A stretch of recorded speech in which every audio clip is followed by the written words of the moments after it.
ছোট বড় সবার প্রিয় আজকে দেখাবো ফুলকপির সিঙ্গারা, যেটা না হলে শীতকালে একেবারেই চলবে না। তো দেখতে থাকো আমি কিভাবে এই সিঙ্গারাটা তৈরি করছি। সিঙ্গারাটা তৈরি করার জন্য আমি এখানে 1 কাপ পরিমাপে ময়দা নিয়ে নিলাম। এই ময়দার সঙ্গে মিশিয়ে দেবো স্বাদ মতন একটু নুন। খুব বেশি দেবে না, কারণ সিঙ্গারার যে পুর হবে তাতেও আমরা নুনের ব্যবহার করব, তখন বেশি হয়ে যেতে পারে।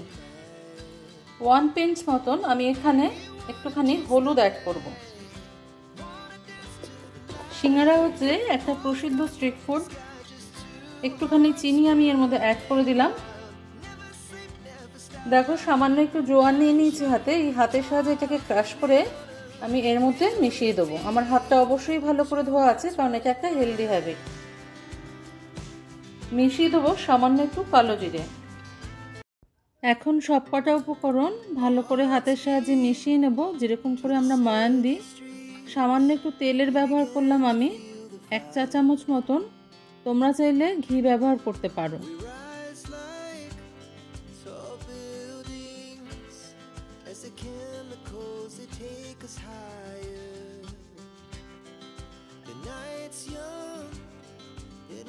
হাতের মধ্যে মুঠো করলে যখন দলা পাকিয়ে যাবে তখন বুঝতে হবে ময়ানটা আমাদের রেডি হয়ে গেছে। এইবার আমরা অল্প অল্প করে রুম টেম্পারেচার থাকা জলের সাহায্যে ডোটাকে তৈরি করে নেব। একটু সেমি হার্ড ডো তৈরি করতে হবে, যাতে আমাদের পরের সিঙ্গারাটা তৈরি করতে সুবিধা হয়। সামান্য একটু তেল ছড়িয়ে দিলাম। এবার এটাকে আমি কিছুক্ষণের জন্য ঢাকা দিয়ে সরিয়ে রাখবো। এবার আমি ফুলকপি আর আলুটাকেও কেটে নেব।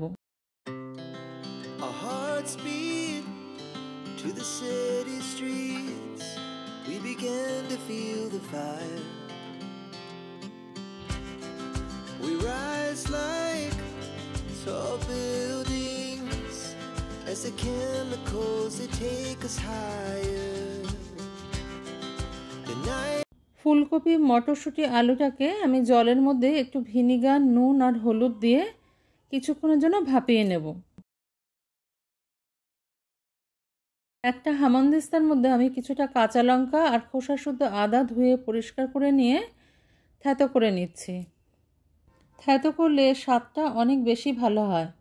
দেখো এটা কিন্তু আমার খুব ভালো করে থেতো করা হয়ে গেছে, নিশ্চয়ই তোমরা দেখতে পাচ্ছ। এই অবস্থায় এটাকে আমি এখন সরিয়ে রাখবো।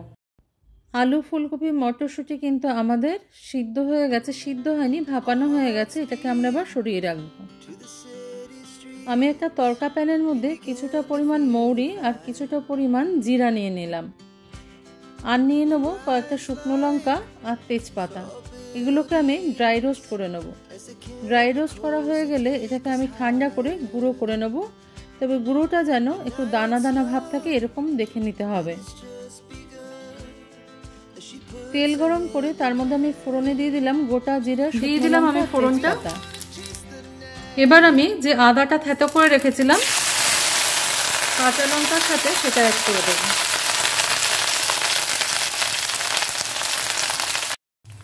এবার আমি এর মধ্যে সিদ্ধ করে রাখা আলু ফুলকপি মটরশুঁটিটা যোগ করে দেব।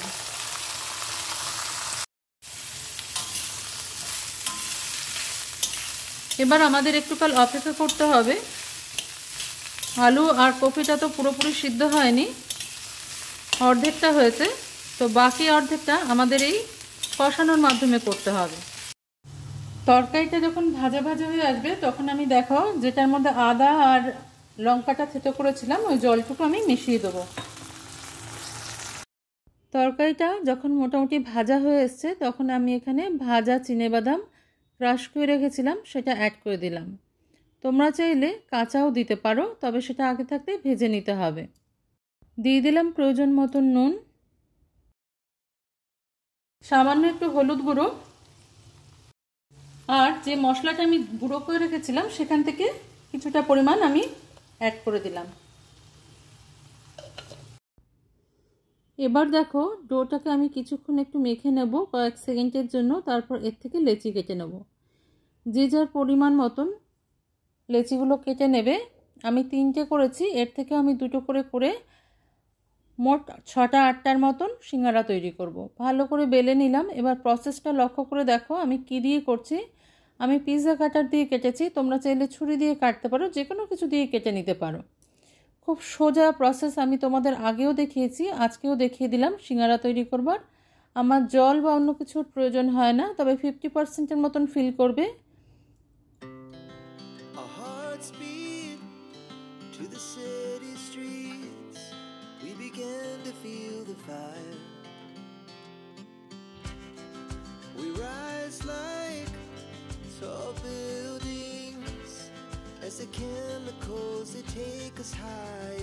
সবগুলো সিঙ্গারা তৈরি করে আমি ওভারনাইট ফ্রিজে রেখে দিয়েছিলাম, তারপরে আমি এটাকে সকালে বার করে নিয়েছি।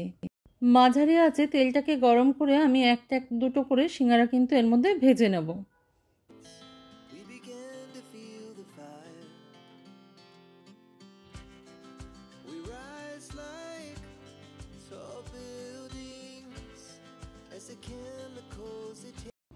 সিঙ্গারাগুলো আমি নামিয়ে নিয়েছি, তোমাদের একটা ভেঙে দেখিয়ে দিই। এখন এটা গরম আছে, খুব মুচমুচে হয়েছে,